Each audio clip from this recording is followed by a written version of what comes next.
Hey guys, welcome back to another Creative Shock video. Today I'm bringing you a Tristan deck tech video. Obviously not a deck that I have made from scratch. A lot of Tristans in the meta currently, and I do believe that Tristan's actually probably one of the best decks in the format.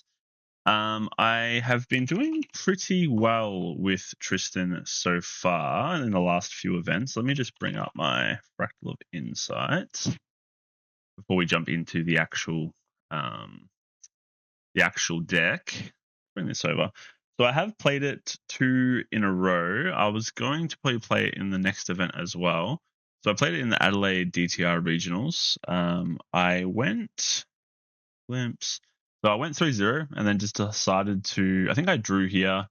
So the first win was against a Wind Turbo Dragon. I do feel like Wind Turbo Dragon is a very good matchup for Win Tristan. Although this was quite a funny match. I got rid of his dragon early, and then he innovate agility'd my Shadow Strike. So we were kind of stuck in a 55-minute game, which was a bit sad. Going into round 2, I versed a Water Diana, which was quite interesting. Haven't really versed many Water Dianas before. It is a pretty good matchup for Tristan, I do believe, just because we do have the Thurible. I have the Brackish Ludus in the sideboard, which we'll obviously get to the deck tech afterwards. And then I went into, funnily enough, my own deck. I went into Advent Seal. This is obviously Death of War's version, not my original version, which is probably a little bit more advanced now than it was. Probably shouldn't have drew this match. Misplayed in the game too, but we ended up drawing, which then put me in a situation where if I play, I could play, but if I lose, then I'm probably out of top 8. So I just decided to ID. It was an Ensol deck. We did play anyway for fun. I did win 2-1, so it was probably still the right move to ID just in case something happened. That is fine. I then played played Tristan again yesterday at the Melbourne regionals. Missed out on the top 8, sadly. Had 2 rough moments in this event. So I beat once again, I versed Turbo Dragon round 1. This Turbo Dragon is the guy that actually, after he lost to me, he won the whole event, which congratulations to him. He was a very good player. I did get very lucky game 2. It was 1-0. Game 2, he regaled me and then went for lethal with an Arcane Blast. I was at 16 life. I had Devouring Malice on the board, and I dealt 8 damage to myself, taking me to 24 damage, and I drew an in-cap and in-cap the Arcane Blast. So that was quite a high-roll, funny experience to have. Went into round 2, versed Wind Unique Allies with Mad Hatter. Mad Hatter strikes again, guys. You guys have been following me long enough now that Mad Hatter's been tormenting me in every event and no matter what deck I'm on. So, yep, lost 2-0 to the Win Unique Allies. I think I probably played it bad as well, to be honest. Didn't control the board as much as I'd like to. Bottom deck to Shadow Strike when I needed it at later on to kill him.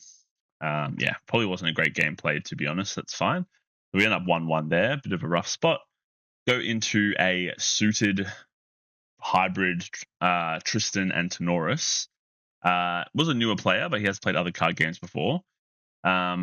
Did game 1, kind of didn't really respect the deck too much, and then he played Peppered Chef, and I wasn't ready for this card. He had I think I had 4 life left. He had 3 or 4 cards in hand. I'm like, well, he can't do 4 damage, and then he Peppered Chef his whatever it was, his Dazzling Cortesian or something. I was like, oh, okay, I am dead. So that was a stressful game 1 that I then had to come back and win the next 2 games. This was my massive mistake here, is round 4. So round 4 went into a mirror. I haven't really practiced the mirror. I also haven't played Tristan in a long time, since MRC. I probably should have taken some time to run into the mirror and verse my teammate Curtis, but I didn't. I didn't really think there'd be many Tristans anyway. And that was my problem, because I definitely got out Tristan probably in the mirror match. Wasn't really playing efficiently. I thought that I had to Ensnaring Fumes when he went to 3 before me. which I did. It didn't really help too much. He just shadow striked me, and I was dead anyway. And then game two, I just seemed to be always losing value and behind him, which was really frustrating. Best of three, to be honest. I do feel like this matchup, this mirror match, is very I'd say frustrating. Like it's probably my least favorite mirror I've ever played because it's just like it's so much thinking, it's so much like drawing. You don't really know you're ahead unless you draw the right cards. It's like whoever has the in caps and stuff like that. He wasn't even running Spirel. I probably should have pushed to bring out Spirel so I could like deal with his board a little bit more, but sadly I didn't. So yep, I lost that one. That was kind of me on the bubble at this point. Even if I was to win out, I was like on the bubble. I versed a Jin player next. I actually, it does say 2-0 here, but it was actually 2-1. He didn't mean to write 0, he meant to write 1. So it went in as 2-0. I lost game one into Jin, and I was like, okay, well, I'm obviously doomed now. Like we had like, I think 35 or 40 minutes left on the clock. But I just kind of went into turbo mode and I like tried to slice him game two. I pushed him down in game two really quickly. And in game three, I think we had 20 minutes to play it. And I figured out, I guess, by then that like with Jin, you want to push him to his damage numbers before he brings the breastplate out. So he goes to 3 normally, and then he'll bring the breastplate out. If you can, when he goes to 3, that turn push damage all the way up to 20 something, puts him in a bit of an awkward spot where he doesn't have like he hasn't regained his hand size yet to kind of deal with you. I then ended up shadow striking him for 11. Sorry, I ended up shadow striking him for 11, and then just innovate agility on his turn. And he didn't. Luckily, he didn't have the cleave, so he just kind of died to himself, which was good. And then went into round 6, the final round. I was pretty sure I was out at this point. There was a lot of IDing happening, but I still played anyway. Versed a Merlin player. I thought Merlin was I thought Tristan was favored into this matchup. I think I'm starting to think differently though. Maybe Tristan's favored if she goes first, but otherwise Merlin's slightly favored. I did lose when he went first, and I won when I went first. He did staggering strike me game 2 and 3 as well, which was a bit painful as well. But yes, I think this matchup isn't as good as I thought it was for Tristan, so I need to be more aware of it as well. And then, yeah, that was my results there. So let's jump into the deck and why I picked what I picked. So, Spirit of Wind, obviously, Tristan 1, 2, and 3. We run the Assassin's Ripper. We want to be able to slice and dice early if we can and if we should. There is some cool deck tech that Curtis did, I think, a couple weeks ago where he got to 4 counters as a spirit, or even 3 counters as a spirit, sorry. What he would do is he'd bring Ripper out as spirit. He would then dungeon guide to level 1, getting his 4th counter for the Ripper, and he would slice and dice. And a lot of people would not play around it, would not hold like or have a Tariff Ring out yet. They would not, hold defenses. They might have their hand down. And then all of a sudden it's just like, oh, he's level 1 with a Ripper and he's doing 15 damage. It's a very cool play. Obviously, it's not efficient. You're paying 2 to level 2 level 1. But you're only doing this if like they're actually just dead on board, like they've got no answers and they're going to die no matter what. Sensor of Restful Peace. This is a must-have in every deck, wind deck, or in every non-rail deck nearly. Like I think some water, I think water allies are running it as well. It's great. They have to reduce it most of the time.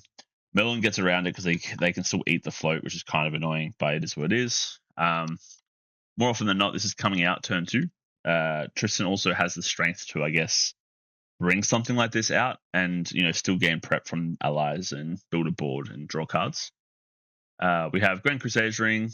I don't know if I'm a bit of a QSG fan. I always have been, but I do like drawing cards. I think this was okay. Like I didn't like it nor dislike GCR in this deck. I think I could have easily been QSG, to be honest. We have Tariff Ring. Tariff Ring is like our flex spot, or probably one of our flex spots. I felt a bit bad or worried about aggro and a bit worried about wind allies, so I thought Tariff Ring's probably a good fit just to like maybe save me a turn to then find a Veiling, Ensnaring Fume, Shadow Strike, etc., etc. Purifying Thurible. This is the reason why this deck is the best deck in format, probably. It is a backup charger, but it lets me banish cards from their graveyard. Hookah, they're calling it. This card is very strong. I'm paying 3, 4, 5, 6, 7 to use it sometimes. I think in the Merlin matchup, the game that I won, I think I spent a whole turn using it. He had like 7 or 8 and drop a few float and a liminal. And I just picked up my whole hand and paid like 8 or 9 that turn. I just made him banish the whole graveyard because it was just worthwhile. He had too much in there to just like not do it. And like, sure, I'm taking a turn off, but I'm still drawing a turn. Like, I'm not making a board, but I don't really need to make a board into Melon anyway. We have Windwalker Boots. It's a must-have. This is my spice in the deck. Devouring Malice. I think this card is very strong in Tristan. Very underrated. There is multiple situations and uses for this. More often than not, though, I was bringing it out on my kill turn. So I'd use a Reclaim or something. I'd have one card in memory. Would pay 1, get 1 gem counter most of the time. I don't think I've ever brought it out for more than 1 gem counter. There is the dream that I'll explain later with Malevolent Vow, but I haven't really got to do it, so it's a bit sad. But we normally bring 1 gem counter out more often than not on our kill turn. We'll then Shadow Strike, go all in with a Shadow Strike for, let's say, 20 or whatever, 16 damage. Holding in cap if need be. If not, it's okay. Sorry, I'm a bit tired. And then what you do is when they Crystallize Destiny you just pop the Devouring Malice and deal 3 damage to the Crystallized Destiny. Obviously, let the Crystallized Destiny resolve, and then pop it with the Devouring Malice, and then they are pretty much cooked at that point. A lot of people aren't ready for that interaction either. Another situation with this as well, you're able to put 3 debuff counters on up to 1 target ally. You're able to kill a Suzaku with this. You're able, at fast speed, you're able to kill most allies. You're able to make a Shadow only 1 life. 1 life? 1 life, right? Yeah, only 1 life, so it's easy to kill. As I said earlier, there was a situation with the Turbo Dragon where I did deal 8 to myself and drew 2 cards, which gave me the winning line to incap his final push. Very strong card. This card needs to be played more in Umbra decks. I think I'm going to play this in all of my Umbra decks now. Just too good not to run, to be honest. And then obviously Shadow's Claw, which is must-have. You bring it out, you punch for 1, then your Shadows do 4 or 2 each, so 5 damage for free is kind of great. Going into the main board, 4 Dungeon Guides as expected. Some people go for 3 in caps. I like 4. I like to have the answer more than I don't like to have the answer, especially when we're throwing in caps a little bit more willy-nilly now. You're in capping like their turn 1 Ryle, you're in capping their turn 1 Crave Shock, you're in capping their Regal Inquisitions late game, you're in capping their Fireballs, their Incarnates, their Second Winds, their Veiling Breezes. There's so many spells and actions currently happening that you would want this card. You're obviously going -1, they're going -1, but the thing with Tristan is like the whole game plan is that you're drawing so much influence as a wind player that you can -1 for their -1, and because you're interrupting their draw, their Ryle draw and all that stuff, you take those -1s for -1. So Incap's amazing. One of the best cards at the moment. 4's great. 3 Mastermind Scheme. Some people run 4. I think 4's a bit too many. 3's fine. You don't need it more than you do need it. 4 Sadie. This was funny. I had 3 Sadies, and then I was told by all my Tristan friends, if I'm not running 4, I'm crazy. Don't know how I feel still. Like I like Sadie. Don't get me wrong. I think Sadie's a great card, but I don't think I need 4. I think 4's still too many. But hey, you listen to the people that play Tristan more than you, right? That's how it works. 3 Slice and Dice. I don't think you go to 4. 4 makes it a little bit more to the ground. There's not much space. This card is good to also get over taunts late game. You can slice and then dice the face. Also good just end game, early game just to kill somebody with a Ripper, as we know. 2 Ace and Protectors. 2 is quite a low number. A lot of running 3 and 4. Very good early game. Very good going second as well. You're able to play like a Windmill Engineer, draw a card +0, and then Ace and Protector back to hand, making it still a +0, but you now have a 3/4. You also use this with your Windbless. What's it called? Windbless Lookout. You can make multiple prep. You obviously want to get to 4 prep as fast as possible. Probably can go up to 3. 2 is probably a low number. It's probably a number I need to fix. But I do think it is a very strong card in this deck, especially with like Dream Fairy as well. Dream Fairy, some aren't running at main board. I think main board it's amazing. You want to hit those Arthurs. You want to hit that Suzaku. You want to hit, there's so many things. You want to hit the Deer. You want to hit Pendragons. You want to Stifling Dungeon Guards and send them back as long as you can protect the Dream Fairy. It's a sticky ally that deals 1 over time and you can chip for damage. It helps you clear allies. Great. Dream Fairy is great. I think main board is very important, especially with like being able to reclaim it, Dream Fairy again, get rid of taunts, get rid of so many things. 2 Ensnaring Fumes, these are main board. There is a lot of Turbo Dragons around. Genbu's starting to appear as well. This makes the matchup a lot easier for you, being able to just kill the dragon or the turtle very easily. You can also use this late game to like bring out a Malice to go in for your like kill as well if you need to. You lose your clones, but at that point, if you're going in for lethal, it doesn't matter. Don't really like it using it into allies because I feel like it gets them just to play them again. So I think I still keep it main board though. It still like makes me auto win certain matchups. 4 Fairy Whispers, yep, love it, must have, that's fine. 2 Innovate Agilities also could be a sideboard card, but I feel like this card is very strong in the current meta. There's a lot of big attacks happening. There is a lot of stuff that is trying to kill you with like ally boards and stuff as well. Innovate Agility, giving yourself Stealth or Spell Shroud, healing 5 and de-leveling is quite strong. Not to mention, if you sit level 2 and use this, it actually becomes a lot more efficient and valuable. Just because if you're going from level 1 to level 2 over and over again, you're able to draw 2 and kind of cycle. You're pretty much paying 2 to draw 2, which is kind of good when you think about it. Or paying 3 to draw 2, so I guess it's like slightly a -1, but you're healing 5 and you're getting Stealth and Spell Shroud. So the efficiency of it becomes a lot higher once you're going from 1 to 2 compared to 2 to 3. Although there are some situations where I like to go from 3 to 2 and then 2 to 3 to bring more clones out, so I can have more clones, or I can reset my clones after they've been killed or Ensnaring Fumed. I think this is a great card. I don't think you can run more than 2 main board though. I do see people who run Reaver main board. You can go from Shadow Dancer to Reaver and then back and draw 2. Exact same thing as I do at level 1 and level 2. So it probably becomes more 2 or 3 ofs in those decks that run Reaver as well. I wasn't running Reaver, I just don't have the space. And when I was running Reaver back in MRC, I would always get baited into Reavering and I'd lose because of it. 4 Reclaim, that's all good. 3 Stifling, I think, is enough. 4 Surveil is staple in this deck. 3 Veiling Breeze. I actually don't like Veiling Breeze in the current meta. It's obviously here, it's a win card, and you have lots of win cards, so you are revealing more than you're not. But most game 2s, I was actually taking it out and putting Crystallized in. It just feels like a lot of the decks, I'm being like punched for a million or Arcane Blasted and stuff. Like the Fractals weren't really around, and even if they are, I have Incap. Veiling Breeze isn't really helping you into allies or aggro, just because they're bringing out Null Mirror when they want to kill you anyway. They already know you're going to Veiling Breeze, so the fact they already know that and they're going to bring Null Mirror out anyway, I may as well side the Veiling Breeze and just like pretend I don't have it and run like a Crystallized Destiny, which means that they bring out Null Mirror for no reason, just for Windmill Engineer, which is whatever. We have the 3 Windblessed Lookouts. This could be 4 quite easily. I just didn't have the space and I wanted Windmill Engineer over it. 4 Windmill Engineer, great card. +0, bounce it. Sean, Windmill Reclaim, blada blada. 1 Zephyr, this is a flex spot. This could have been another card or any card. I do like it though.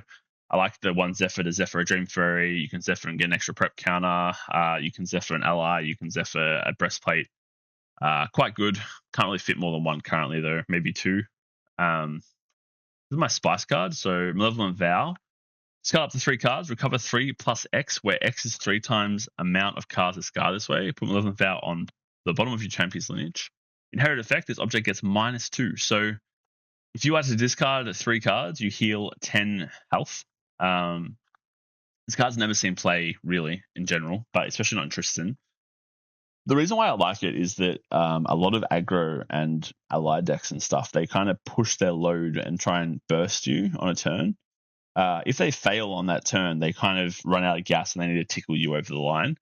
If you're able to then just discard like 3 reclaims and heal 10 health, kind of puts you out of distant and in a position of probably bouncing back. I didn't really get to draw it and play at the right time, sadly, because I didn't really draw it in the right moments.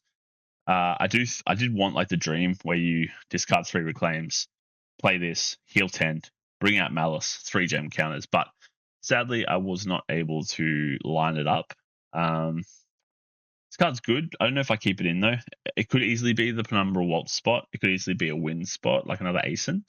It is fun though in testing when you do get to play it, but I just didn't get to play it like in actual tournament, sadly. So I can't really give info whether it was good or bad.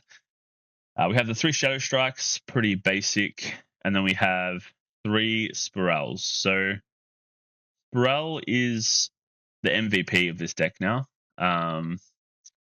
Originally wasn't as noticed by people. Not many people were running it. I think someone ran it in Boston. I think some of the NorCal or SoCal guys, I think EMP maybe, or someone was running Spirel, and they did quite well with it.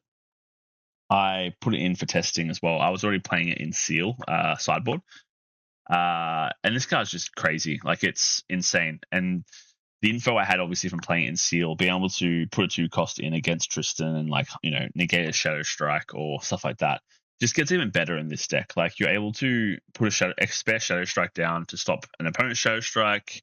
You get to put an Ace in down and stop an opponent's Fireball or Incap. You get to put a Mastermind Scheme down. Mastermind Scheme down, stop an End Soul. It's just like infinite, like the situations you get here. Put a Dream Fairy down, stop like a 3-cost, like a Frostborn. Put a Slice and Dice down, stop a Pendragon. You name a card you want to stop, and we can stop it with Spirel. She becomes a pseudo taunt. Like, they have to kill her, otherwise they can't really play their game plan. And she's already dealt 3 damage when she is played. And you pay 2 to deal another 3. So she does, even when they try to kill her, if she's a pseudo taunt, she's doing 6 damage, 4 cost 6 damage, which is still insane value for the stats. That, like, she's taking 4 damage, she's dealing 6, and she costs 2 plus another 2, so 4. So 4 costs 0-4, it deals 6 is kind of insane value. I did move up to 3. I was on 2 originally. In some of these events, I was on 2 as well. Yeah, card's insane. I would 100% recommend running it in all Tristans now. Moving to sideboard, we had the Null Mirror in for Luxemzander, because we hate Luxemzander. We had Brackish Loose in. We had him in our Windmerlin side. I have him in my Windmerlin side. I had them in some sideboard. Let me quickly check. Pretty sure I had them in my Windmerlin side, and I liked them there. Let me check one sec, guys. Yeah, so in my Windmill, and I had 3 Brackish as well. Feels really strong into Ryle, because being able to go, if you lose game 1 and you go first game 2 and you play Brackish turn 1, most Ryle decks cannot deal with this card, like, at all, guys. Like, they don't have 3 damage. They have to play Ryle and they have to level up, blah, blah, blah. The fact that this sits on the board and they literally have to banish every float that they play, plus, not to mention, a lot of them just, like, seem to forget that he's there sometimes, and then they'll banish. Every game I've played Brackish, they've banished a float accidentally, or they've, like, done it and like, oh crap, yeah, you're right, and they banish it. So, like, sure, they're still getting their plus 0s and they're filtering, but being able to have Brackish there and just swing 1 every turn and no float can pretty much be played is amazing. Like, this card is so good into Ryle. And then, lucky for us, it's just amazing into water too. So you just bring it in for water. You just don't play it and win, pretty much. The Tristan I lost to was running 3 main board even, which is wild. But I guess if you're reading the meta and you think there's going to be Ryle and water, it's not a bad play. We've got 2 Crystallized Destinies. It was 3, went down to 2 to fit other things. Probably can go back to 3, so it's just a clean trade for Veiling when I want to swap it in. This is obviously for, like, the Mirror, for Merlins, for all the big hits, Advent Seals, etc. We have the OP card, Regal Inquisition. Everyone's running this. It's in every deck. Level 3 deck, sorry, my bad. Every deck, everyone's running it. Everyone needs them. They're expensive. They're going to be expensive. I'd recommend buying them now sooner than later. This card is everyone's complaining about Ryle. This is the actual card that would be, like, a problem, so to speak. So I'm not going to talk too much about how broken this card is, but anyway. Arrow Traps, did not like them too much. I thought they would help me with allies and help me with CU and stuff like that. Probably need to take this out. This could become my 3rd Crystallized and maybe my 4th Regal even. Yeah, it didn't feel as good as I hoped it would be. Nocturne's Oblivion, it's an Excalibur for Umbra. A lot of people aren't on this card yet. This card is actually crazy. You can break whatever you want to break with it. Kill whatever you want to kill with it at fast speed, 3 cost. You've got hand size normally anyway. Breaks Jin stuff, breaks whatever. You're seeing this a lot in Seal more than Tristan, but I feel like this is a must-have in Tristan as well. Could even be main board. I just got to find space for it potentially. I think the bad matchups for this deck, just to obviously close out, I think the bad matchups for this deck are Melon when they go first, Wind allies if you can't, I guess, see the right cards, and then a Luxem's End is apparently bad. I don't think it is as bad as it used to be now with Thurible, obviously. Also a Sporel. I think Sporel helps as well. I think Null helps as well. But I think honestly, like, and this could be a hot take, I think this is one of the best decks in the format. I think that Ryle is being over complained about. I think Ryle is fine. I think that this deck, I haven't lost to any Ryle decks on this deck. This is the only deck I've lost to is Windex lately, just because all of my decks are very Ryle hate. Like, this is very Ryle hate. This is very Ryle hate. You can play into a Ryle deck and you know what you're doing, you can beat them with this type of deck. If you are sick of playing Ryle and you want to play a deck that beats Ryle, you should play this deck. You should play Wind in general. And yeah, I think that we will see over the next few weeks that Wind will kind of rise up, just because Wind is very strong right now. And let's hope that they don't ban Ryle, because if they don't ban Ryle, because if they do ban Ryle, then it'll be a Wind banner. Like, everyone's going to be on Wind, because all the stuff that we currently have for Ryle just cucks water as well. So if they get rid of Ryle, then we're just cucking water, and Prayer Shot gets cucked by this stuff as well. So let's just hope it stays the way it is. And yeah, if you have any questions, guys, any other decks you want to see or hear about, message in the comments or message me on Discord. Happy to go through stuff. This has been what I've been playing. Hopefully I'll see you guys in the next Deck Tech. Ciao, ciao.